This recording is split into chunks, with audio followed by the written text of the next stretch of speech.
Hello, everyone. So, today we're going to be talking about the case of Najah Ferrell.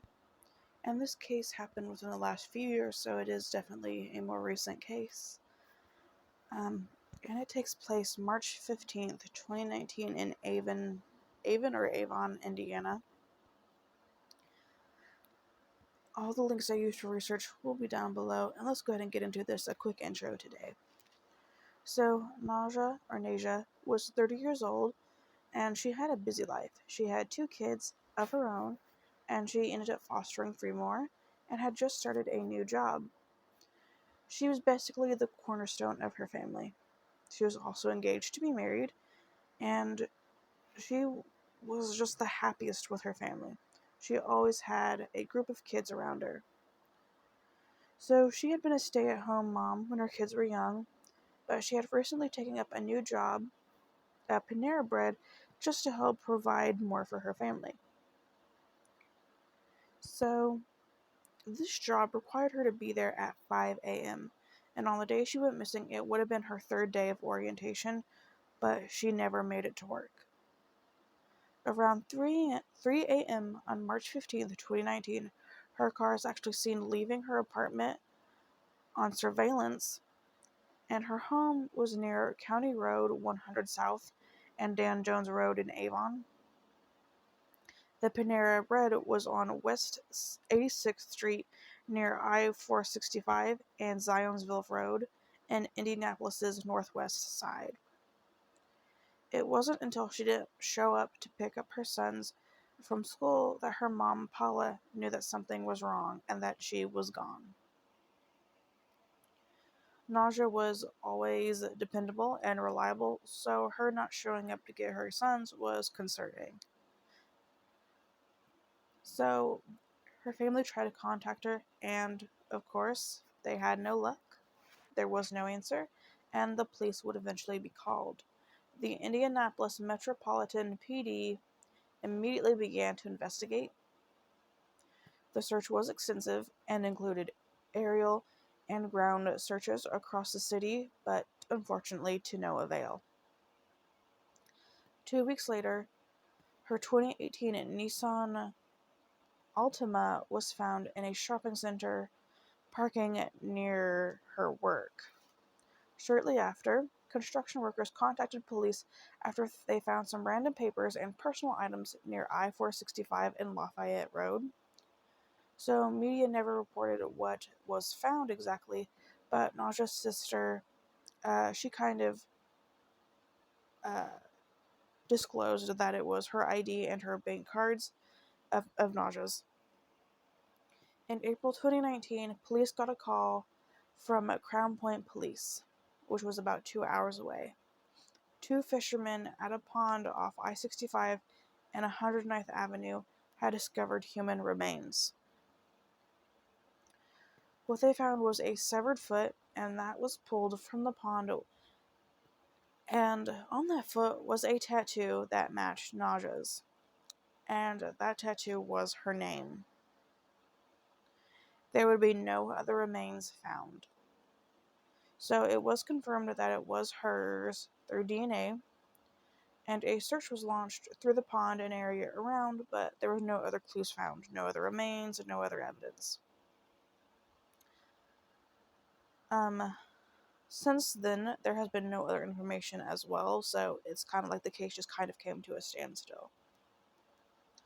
So to end this information that I have for you is a quote from Paula Galson, and that is Najah's mom. And she says, "This is a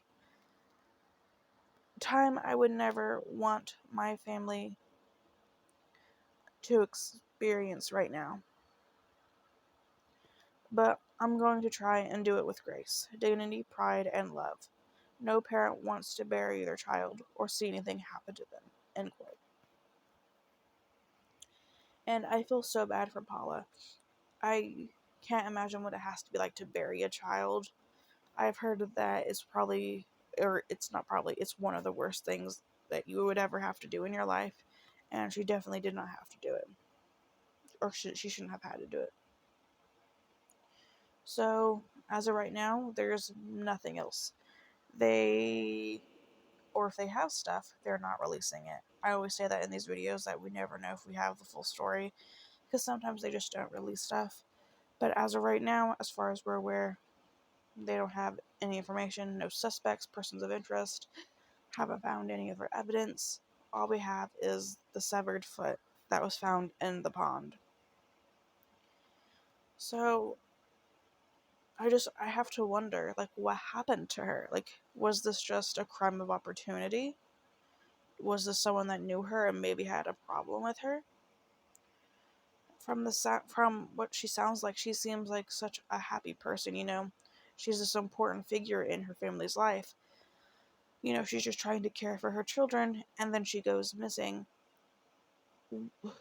It's kind of hard to imagine that someone would have a problem with her. I don't know what to think. Like, was she getting ready for work? She left for work. I don't even know where to go from that. Like, she was seen leaving for work. I don't know if someone got her to pull over and they attacked her. Maybe it was someone she knew. I don't know. Maybe she was just meeting up with someone. It could honestly be anything because we just don't know.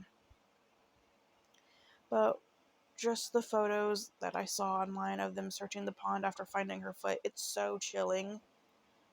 Because why was only a foot found? Like, where's the rest of her body? It's so alarming. It's so disturbing. I can't imagine, like, what this person did to her. Like, what they did with the rest of her body. What did she go through before she died? Why did they do this?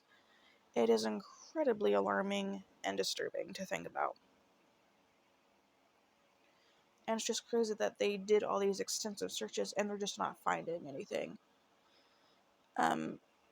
They did an extensive search of the area around, like across the city in general, and then just in the pond and stuff. And it's like they didn't find anything. So where's the rest of her body? There has to be evidence somewhere. Like, I don't know what to think. I don't know what to think. But I'm gonna hand this over to you guys.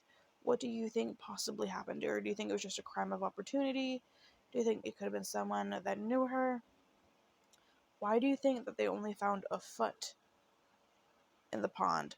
I kind of feel like them only finding the foot maybe could be a way, or the person's way of trying to, like, if the rest of her body turned up, to not identify her, because the name on the foot is her name. The tattoo is her name.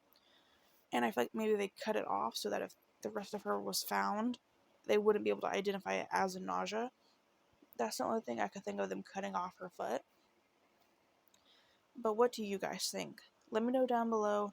Please be respectful, like I always say, because you never know if family is going to stumble across this video.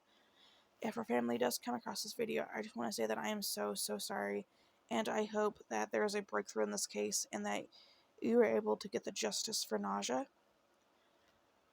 Other than that, go, guys, I'm going to see you guys tomorrow. Thank you so much for listening to her story, and I will see you guys very soon. Bye, guys.